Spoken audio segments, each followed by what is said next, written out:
Fala, meus amigos guerreiros, é com muita alegria que eu tenho filmado para vocês essa evolução que eu tive essas semanas.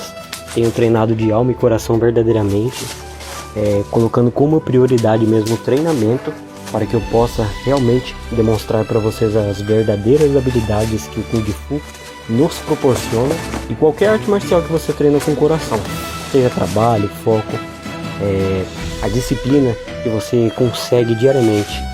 Gratidão a todos, fiquem aí com as habilidades e espero estar motivando assim como eu estou sendo motivado por vocês. Valeu, pessoal!